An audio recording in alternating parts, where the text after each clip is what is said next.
할렐루야, 반갑습니다. 오늘 오후에도 하나님의 크신 은혜가 넘치기를 축복합니다.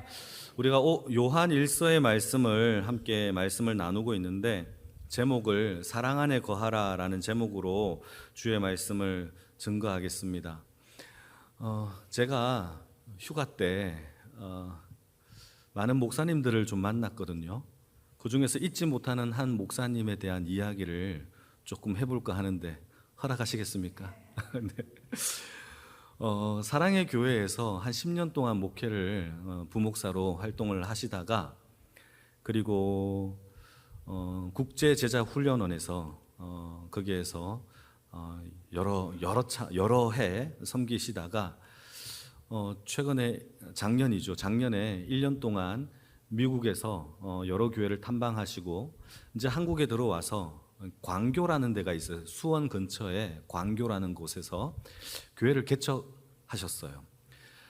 그의 딸, 다시 말해서 그 목사님의 아내죠. 아내가 제가 아는 권사님의 딸이라서 너무 이제 잘 알아서 용인에 있는 세브란스 병원의 의사예요. 부교수가 됐어요, 이번에. 그 따님이라서 너무 잘 아는 사이라서 한번 식사도 하면서 개척 교회를 하시니까 제가 한번 이야기도 한번 들어보고 싶고, 또 제가 도와줄 수 있는 일이 있으면 함께 하고 하려고 했는데, 제가 오히려 그 목사님을 만나고 난 다음에 제가 된통 깨졌습니다. 저보다 나이가 2살이 어리고요. 그런데 이 젊은 목사님이 그 열정과 그 뜨거움이 저보다 더 뜨거운 거예요. 저도 웬만하면 뜨거운데 이 사람 앞에서는 제가 나보다 어리지만 고개를 숙일 수밖에 없는 그러한 열정과 열심이 그에게 있었어요. 그러면서 저에게 몇 가지 오히려 조언을 해주더라고요. 목사님 지금 당장 블로그를 만드세요. 여러분, 블로그가 뭔지 아세요? 아이고, 이게 아는 사람 살짝만 여기까지 한번 손들어 보실까요? 아시는 몇 분, 한 20-30명 되시는 것 같아요. 나머지는 여러분 블로그 좀 배워야 됩니다. 저도 블로그에 관심이 없다가 SNS 이건 별로 관심이 없었어요. 근데 블로그를 만드셔야 됩니다 하면서 블로그를 통하여서 요즘은 젊은 사람들이 거기에서 말씀을 배우고 듣고 읽고 감동을 받고 그렇게 해서 교제를 한대요. 그래서 제가 블로그를 만들었을까요? 안 만들었을까요?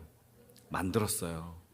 그 다음날 만들어서 도대체 뭘 올려야 되나 이것부터 고민을 하다가 생각을 조곤조곤 해보니까 저는 올릴 게 너무 많은 거예요.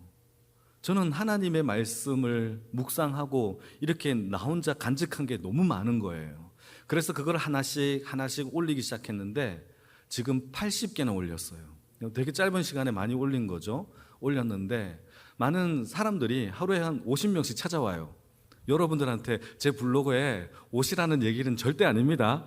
근데 이렇게 소통도 하는 거구나, 하나님의 말씀을 이렇게 나누는 것도 있겠구나, 그러면서 제가 참 많은 도전을 받았고 블로그를 키워나가는 참 재미도 있었어요. 그리고 제가 받았던 그 은혜를 소소하게 나누는 그 장을 통하여서 사람들이 은혜를 함께 공감하고 나누는 것도 여러분 은혜가 넘치더라고요. 제가 왜 이런 이야기를 하느냐 하면, 어째 보면 우리는 신앙생활을 할 때 좀, 저도 그렇게 생각을 못했지만 우리가 조금만 더 넓혀보면 더 많은 말씀을 가지고 교제할 수 있는 것들이 많다라는 사실을 그때 제가 깨달았어요. 개척교회 목사님이 해봤자 뭘 하겠습니까? 그런데 작은 것 하나 실천하면서 많은 사람들과 함께 공감하고 그리스도의 십자가를 나타내고, 그리고 거기에서 많은 책들도 나오는 것을 제가 직접 함께 경험을 한번 해봤습니다. 여러분, 우리도 여기 안주해 있지만 말고 하나님의 말씀을 옆에 있는 사람이나 더 많은 방법으로 증거할 수 있다는 사실을 여러분 기억하기를 축복합니다. 오늘은요, 요한 1서 4장의 말씀을 통해서 사랑 안에 거하라 라는 제목인데요, 요한 1서가 총 몇 장까지 있을까요? 몇 장까지 있을까요? 5장까지 있어요. 1장과 2장에는요 우리가 이미 공부한 겁니다. 말씀이 육신이 되어 라고 하면서, 말씀이 육신이 되어 이 땅에 나타나신 분이 누굽니까? 예수 그리스도이십니다. 자, 그러면 우리가 예수님과 교제하는 방법은 어떤 방법이 있죠? 말씀을 가지고 교제하는 거예요.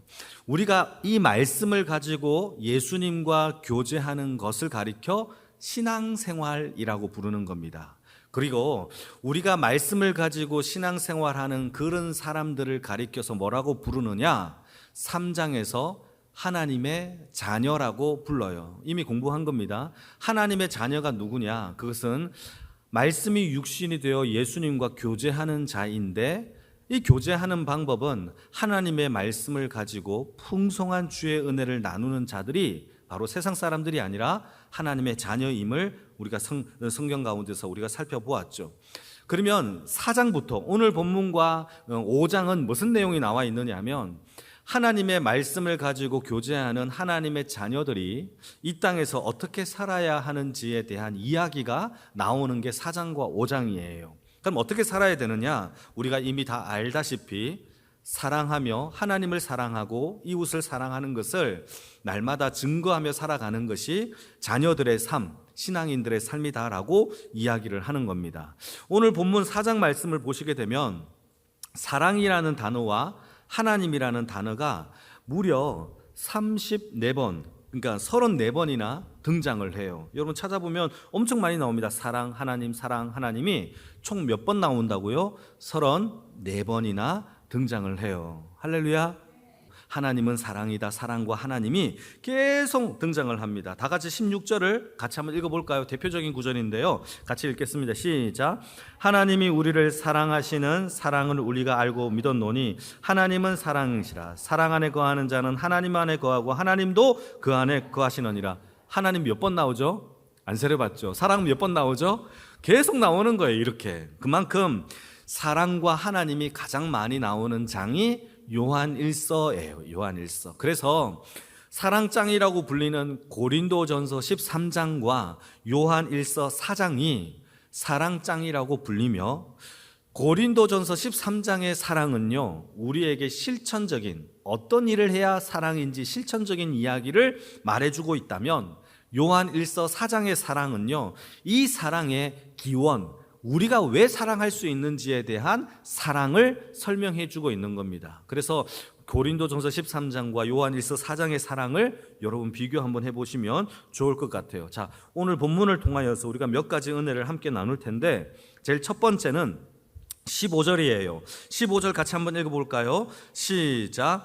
누구든지 예수를 하나님의 아들이라 시인하면 하나님이 그의 안에 거하시고 그도 하나님 안에 거하느니라. 여러분, 첫째, 우리의 신앙이 뭐냐? 우리가 신앙으로 하나님의 자녀된 삶의 첫 번째의 신앙은 바로 예수가 나의 구주 되심을 아들이라 시인해야 돼요. 여러분, 시인이 뭡니까? 입으로 고백하는 겁니다. 여러분, 남자와 여자가 서로 사귈 때에 반드시 고백이 있어야 돼요. 우리 사귀자? 안 해보셨어요? 그런 게 있어야 돼요. 여러분, 결혼할 때는요, 남자가 여자에게 뭐 해야 되죠? 프로포즈를 해야 되죠. 반지를 주면서 나랑 같이 살자, 나의 아이를 낳자, 뭐 이렇게 하지 않겠습니까? 그러한 프로포즈처럼 마찬가지로 우리가 하나님의 자녀라면 하나님의 아들이라는 것을 입으로 시인, 고백하는 것이 매우 중요하다라는 거죠. 여러분, 우리가 하나님의 자녀됨을 날마다 입으로 시인하는 주의 인생이 되어지기를 축복합니다. 자, 그런 의미에서 나는 하나님의 아들입니다라고 한번 고백하시길 바랍니다. 나는 하나님의 자녀입니다. 이게 참 중요해요. 여러분, 사랑한다라는 고백을 안 하니까 부부 관계도요, 사랑한다는 말을 못 해요. 자녀와 부모의 관계 속에서도요, 사랑한다, 내 아들아, 아버지 사랑합니다, 이거를 안 하면요, 못 해요. 공감되시는 분들 많을 거예요. 저도 아버지에게 사랑합니다라고 안 한 지가 20년이 넘어가지고 좀 어색해요, 이제는. 여러분, 이것이 입으로 시인해야 되는 이유라는 거예요. 우리의 삶 가운데서 입으로 날마다 시인하는 살아있는 사랑이 우리 안에 있기를 축복합니다. 그래서 요한복음에는요, 예수님께서 제자들에게 예수님의 제자가 되는 방법에 대하여 이렇게 설명을 합니다. 제자들에게 너희가 구원을 받았고 하나님의 자녀가 되었다면 열매를 많이 맺어야 된다라고 얘기를 해요. 자, 그러면 우리가 하나님의 자녀이고 구원을 받았고 입으로 시인하여 하나님의 자녀가 되었다면 반드시 그 증거로 무엇이 나타나야 된다고요? 열매가 있어야 돼요. 열매가 없으면 그 나무를 알지 못하는 것처럼, 그게 사과나무인지 포도나무인지 모르는 것처럼 열매를 맺어야 되는데, 자, 중요합니다. 질문. 열매를 맺는 방법으로 예수님이 무엇을 얘기했을까요? 그것은, 그렇죠, 예수 안에 거하라. 예수 안에 거하면 열매를 맺는데요. 할렐루야. 자, 여기 나무가 있잖아요. 저는 되게 예뻐요. 이 나무가. 이 가지를 뚝 떼면요, 이 가지가 떨어진 이 가지는 죽을까요? 살까요? 죽어요. 붙어 있어야 되겠죠. 이게 거한다라는 뜻인데요, 이 거한다라는 말을요, 헬라 말로 더 정확하게 찾아보게 되면은 이렇게 기록하고 있습니다. 집을 짓고 사는 것. 거한다, 무슨 뜻이라고요? 집을 짓고 사는 것. 그러니까 우리가 예수를 주로 고백을 하면 예수 안에 거하는 삶을 사는데, 그 말은 곧 무슨 뜻이냐? 예수 안에 집을 짓고 살아가는 자가 된다라는 뜻이죠. 자, 우리 집의 주소가 어딥니까? 뭐 석현동, 용당동 될 수 있겠죠. 가곡동도 될 수 있겠죠. 이제는 우리 집의 주소가 바뀌었어요.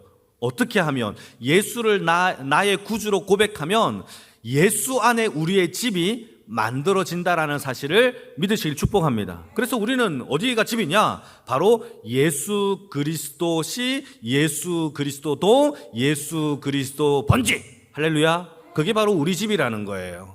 여러분, 그것이 성경에서 말하는 입으로 시인하는 하나님의 능력, 우리의 집 주소와 정체성과 주인이 바뀐 하나님의 자녀된 삶이라는 사실을 믿으시길 축복합니다. 요한복음 15장의 얘기인데요, 한번 읽어볼까요? 7절 8절입니다 시작.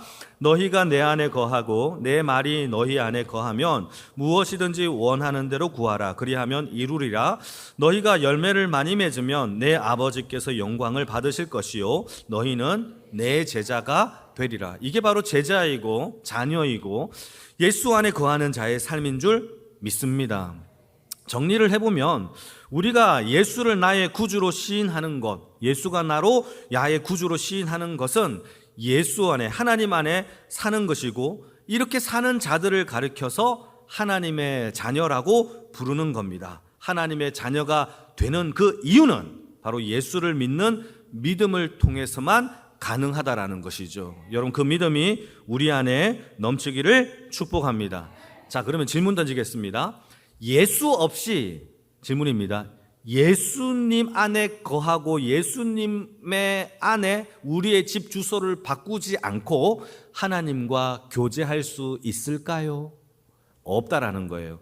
히브리서 말씀인데요, 요 자막이 있나요? 히브리서 1장 3절 말씀인데, 없으면 제가 읽겠습니다. 히브리서 1장 3절 말씀에 예수는 하나님의 영광의 광채시요 그 본체의 형상이래요. 그러니까 예수가 예수 없이 하나님의 영광과 광채와 형상을 볼 수 있어요? 없어요? 없다라는 거예요. 그러니까 우리가 예수 안에 살아야만 하나님과 교제하고 천국에 가서도 하나님이 우리를 시인해 줄 수 있다라는 사실을 믿습니다. 그래서 예수를 나의 구주로 고백하는 것이 복이고 가장 큰 기적이며 가장 큰 집인 줄 믿으시기를 축복합니다. 자, 두 번째로 우리가 생각해 봐야 할 것은 13절의 메시지인데, 이것도 한번 읽어볼까요? 13절 시작.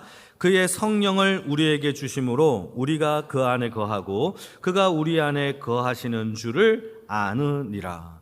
여러분, 우리가 하나님의 자녀가 되고 그리고 그 안에서 열매를 맺는 것이 복이라고 얘기했잖아요. 그런데 우리가 예수 안에 거하고 집을 짓고 열매를 맺게 하는 게 우리가 아니라는 거예요.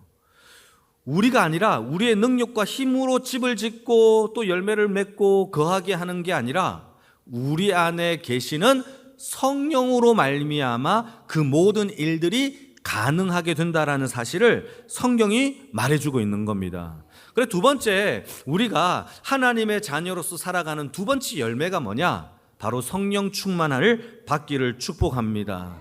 예수님이 우리에게 또 다른 보혜사, 더 좋은 선물인 성령을 우리에게 보내주신 이유는요, 우리가 이 땅에서 홀로 지내지 아니하고 성령님이 계심으로, 성령님의 이름의 별명이 두 가지가 있어요. 저한테 배우신 분들은 다 알겠죠. 두 가지가 뭐라고 얘기했죠? 첫 번째는 하나님의 영. 입은 뻐꺽뻐꺽거리는데 정확하게 딕션이 없어요. 다시, 하나님의 영. 두 번째 별명은 뭐라고요? 그리스도의 영. 그러니까 성령님이 우리 안에 계시면 하나님과 예수 그리스도를요, 나의 아버지 예수를 나의 구주로 고백할 수 있는 능력과 힘은 우리의 힘과 믿음과 깡따구가 아니라 우리 안에 계신 성령님이 그 일을 성취하시고 하시고 고백하시고 시인하게 하신다라는 사실을 믿으시기를 축복합니다. 여기서 그치지 아니하고 성령님이 더 놀라운 것은요, 하나님의 사랑을 우리에게 날마다 가르쳐요. 성령님이 우리 안에 있으면 하나님이 너에게 어떠한 구원의 사랑을 해놓는 줄 알아? 라고 하면서 말씀을 읽을 때마다 그 말씀이 무엇인지 깨닫게 되므로, 내가 구원받았구나, 내가 이렇게 죄인이었구나를 내 스스로 자각하여 깨닫는 이성적인 것이 아니라 성령님이 영적인 눈을 열어 조명하심으로 우리를 깨닫게 해주심으로 하나님의 자녀가 되었고 구원받았고 사랑하고 하나님의 아내, 자녀가 되었다라는 사실을 깨닫게 해주시는 분이 바로 성령님이라는 사실이죠. 두 번째, 중요합니다. 성령 없이는 우리가 자녀라는 사실도, 하나님 앞에 구원받았다라는 사실도, 사랑도 할 수 없다라는 사실이죠. 그래서 우리가 하나님을 아버지라고 부를 수 있는 이유도 성령 때문이고, 따라해 봅시다. 성령 때문이고. 자, 그러면 여러분 성령 때문이고 외쳐줘야 됩니다. 하도 여러분들이 입을 안 열어서 내가 하는 거예요. 하나님을 아버지라고 부를 수 있는 이유도 성령 때문이고, 이웃을 사랑할 수 있는 이유도 성령 때문이고. 할렐루야, 좋습니다. 성경을 읽고 깨닫는 영도 성령 때문입니다. 여러분, 성령 없이는요, 우리가 한순간도 한시간도 은혜롭게 거룩하게 순결하게 구별되게 살 수가 없어요. 그래서 성령님을 모욕하거나 여러분 힘들게 하면 안 돼요. 괴롭히면 안 돼요. 성령 안에서 날마다 살아가시는 주의 인생이 되기를 축복합니다. 우리는 고아가 아니에요. 여러분, 우리는 고아가 아니라 예수께서 그의 영 성령을 보내주셔서 하나님과 예수님과 성령님과 함께 날마다 소통하며 지내게 하시는 임마누엘의 역사를 우리 안에서 역사되게 하신 거예요. 우리는 빈집이 아니에요. 비어있는 집이 아니에요. 우리는 충만한 집이에요. 세상의 명상과 요가는요, 비우려고 해요. 비우면 음란한 것과 죄악과 악한 영들이 들어와요. 그래서요, 우리는요, 반대로 채워야 해요. 말씀으로 채우고 성령으로 채우고 주의 영으로 채워서 가득 찬 집이 바로 예수 그리스도의 자녀인 줄 믿으시기를 축복합니다. 그게 성령의 사람이에요. 여러분, 하나님의 말씀으로 오늘도 채우심을 받는 하나님의 자녀가 되기를 축복합니다. 그래서 교제할 수 있어요. 세 번째, 18절 말씀인데요, 같이 한번 읽겠습니다. 시작. 사랑 안에 두려움이 없고 온전한 사랑이 두려움을 쫓아내나니 두려움에는 형벌이 있음이라. 두려워하는 자는 사랑 안에 온전히 이루지 못하였느니. 여러분, 사랑과 두려움을 이게 대조를 해요. 사랑이 있으면 뭐가 없다? 두려움이 없고, 두려움이 있으면 뭐가 없다? 사랑이 존재하지 못해요. 할렐루야. 여러분, 우리 안에 요한계시록에 보게 되면 지옥에 가는 자들을 쭉 나열을 하면서 두려움이 있는 자는 천국 못 간대요. 여러분, 두려움은요, 왜 천국 못 갑니까? 사랑이 없다라는 것을 요한 1서에서 증거하거든요. 그러니까 우리 안에 하나님의 사랑으로 가득 차 있는, 그러려면 성령의 충만함을 받아야 돼요. 날마다 성령님의 그 요구하심 말씀과 기도로 거룩하여지는 은혜가 있기를 축복합니다. 근데 더 놀라운 게 있어요. 많은 사람들이요, 사랑하면요, 사랑하는 사람을 위하여 목숨을 버릴 수 있어요, 없어요? 여러분, 질문 던지게, 여러분 솔직하게 얘기해 봅시다. 이 집사님, 예, 할렐루야. 사랑하는 우리 집사님을 위하여, 그 집사님을 위하여 목숨을 버릴 수 있어요, 없어요? 있어요. 할렐루야. 저도 있어요. 여러분, 저 있어요. 이게 안 믿는 것 같은데 저 있어요. 그 이유가 뭘까요? 죽음이 두렵지 않아서일까요? 아니에요. 죽음은 두렵죠. 두려움보다 사랑이 더 크기 때문이에요. 그래서 우리는요, 죽음을 불사해요. 그래서 순교도 가능해요.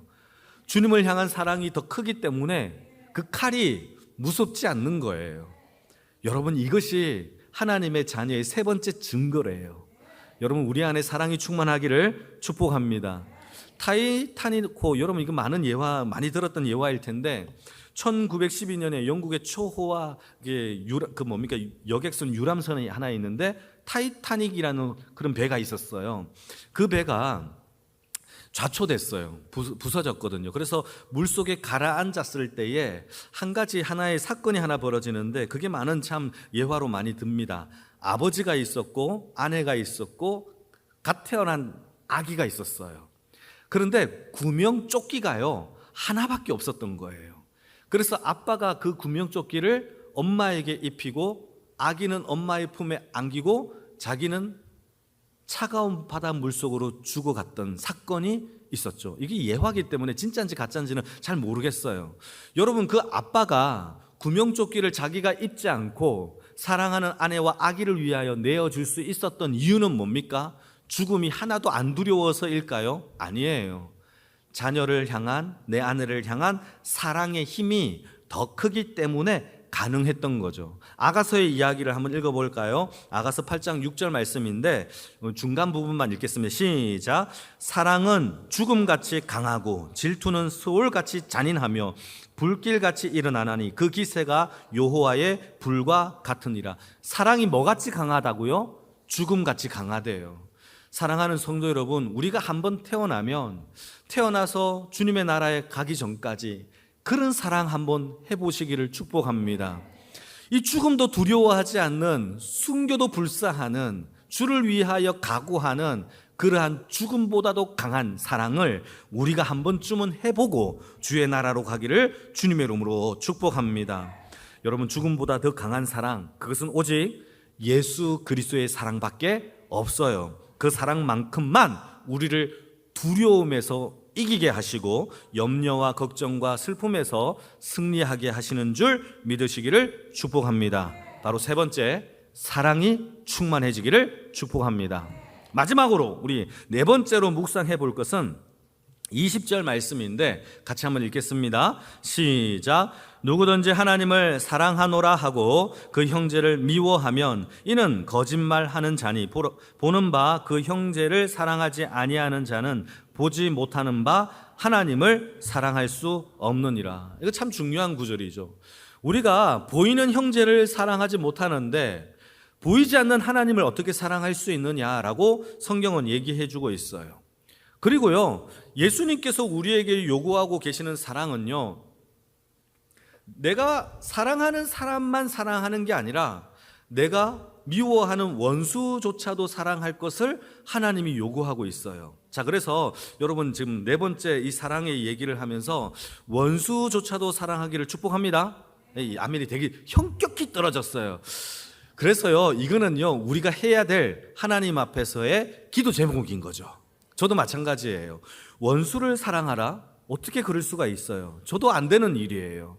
우리도 할 수 없는 일이에요. 그러나 십자가의 사랑이 그 사랑을 성취하게 하시는 줄 믿으시기를 축복합니다. 그래서 나의 현재는요, 그럴 수 없지만 하나님이라면 하실 수 있는 그 복음의 승리의 자리로 우리의 인생을 옮겨달라고 기도하는 인생이 되기를 축복합니다.